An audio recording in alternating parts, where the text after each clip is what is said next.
So hello students, welcome back to this channel. आज के इस वीडियो में हम देखने वाले हैं क्लास 10th का सिलेबस। किस चीज का सिलेबस होगा? सोशल साइंस का। साइंस का अगर आपने सिलेबस नहीं देखा है तो वो वीडियो आपको इसी चैनल पे मिल जाएगा। वो हमारा फर्स्ट वीडियो था, तो आप उसको जाके देख सकते हैं। सेकेंड वीडियो ये है, सोशल साइंस का सिलेबस बताया जाएगा क्लास 10th का। ठीक है, तो हम क्या बात करने वाले हैं? सोशल साइंस का सिलेबस देखेंगे। कौन से ईयर का? 2020 से 2025 में जो सिलेबस आपका होगा वही हम लोग देखने वाले हैं। किसका? क्लास 10th का। सर आगे बढ़ेंगे हम लोग हिस्ट्री में हम लोग देखेंगे कि सबसे पहले हिस्ट्री में एकदम क्लियर कट मैं सब चीजें बता दूंगा 5 मिनट के अंदर, तो ध्यान से पैसेंस रखिए। इसके बाद से आपको कोई वीडियो देखने का जरूरत नहीं पड़ेगा। ठीक है, तो आगे बढ़ते हैं। सबसे पहले आपको इसमें पढ़ना क्या क्या है उसके बात करते हैं। तो जो पहला चैप्टर है हमारा हिस्ट्री में वो हमको पढ़ना है the rise of nationalism in Europe. ये हमारा पहला चैप्टर है जो कि हमको पढ़ना है। दूसरा चैप्टर जो हमारा है नेशनलिज्म इन इंडिया, ये भी पूरा का पूरा पढ़ना है। तीसरा जो चैप्टर है ये जो आप देख रहे हैं making of the global world, the making of the global world, इसमें सारा नहीं पढ़ना है, इसमें सिर्फ कुछ ही चीजें पढ़नी है। क्या क्या पढ़ना है सर? आप जब ये चैप्टर खोलेंगे तो आपको एक एक्सरसाइज दिखेगा 1.1, क्या दिखेगा? 1.1, फिर क्या दिखेगा? 1.2 और क्या दिखेगा? 1.3। तो यहाँ पर पूरा टोटल 1 खत्म हो जाता है। तो आपको ये भी पढ़ना है, ये भी पढ़ना है और ये भी पढ़ना, मतलब 1.1 पढ़ना है, 1.2 पढ़ना है, 1.3 पढ़ना है, बाकी नहीं पढ़ना है। उसके बाद से एज ऑफ इंडस्ट्रियलाइजेशन का बात करते हैं। तो एज ऑफ इंडस्ट्रियलाइजेशन जो है ये लिख लीजिएगा कि आपको सिर्फ पढ़ना है इसको। किसमें? PT test only. किसमें पढ़ना है आपको? सिर्फ पीटी टेस्ट के लिए। आपके बोर्ड के एग्जाम में नहीं आएगा। नहीं सर, कहाँ नहीं आएगा? बोर्ड में नहीं आने वाला है। ठीक है, ठीक है, आगे बढ़े।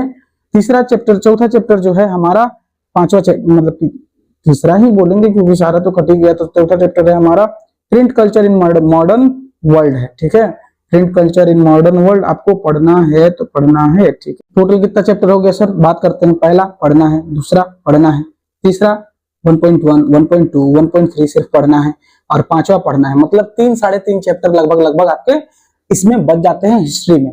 अच्छा, उसके बाद आगे बात करते हैं। अब हम बात करेंगे सिविक्स में क्या है सर। तो सिविक्स का बड़ा सॉर्टेड है। अगर आपके पास नई वाली एनसीईआरटी है तो अच्छी बात है, पुरानी वाली है तभी भी कोई बात नहीं। अगर आप कॉपी या पेन लेके बैठे हैं तभी भी आप लिख लीजिएगा।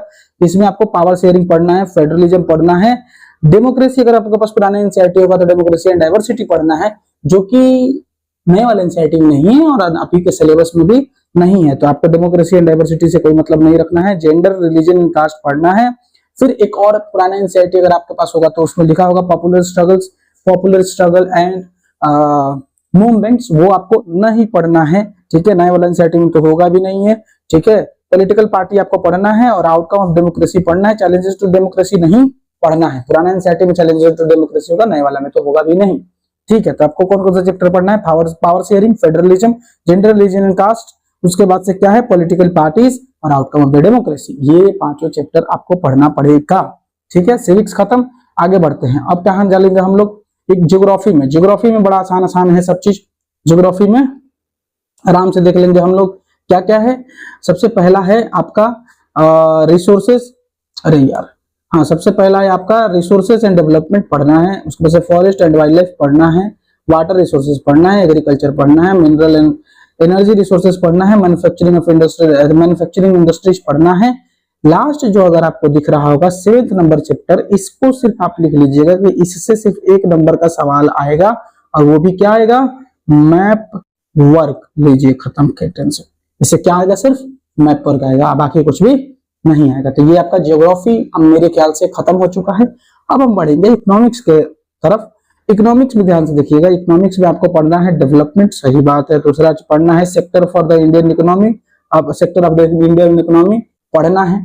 उसके बाद से मनी एंड क्रेडिट भी आपको पढ़ना है। चौथा जो चैप्टर है ग्लोबलाइजेशन, इसमें आपको पढ़ना है सिर्फ 2 टॉपिक। क्या क्या 2 टॉपिक है सर? अभी हम बता देंगे आपको। पहला है व्हाट इज ग्लोबलाइजेशन और दूसरा है फैक्टर दैट इनेबल्ड ग्लोबलाइजेशन।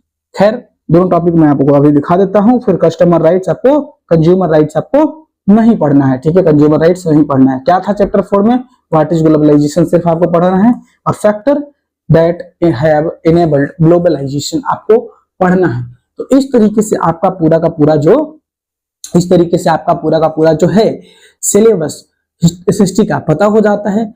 अब अगर आपको वीडियो अच्छा लगा हो तो आप समझ सकते हैं कि क्या करना चाहिए। ठीक है, आगे बढ़ते हैं और वीडियो को यहीं रोक देते हैं। ठीक है, thank you for watching the video, bye.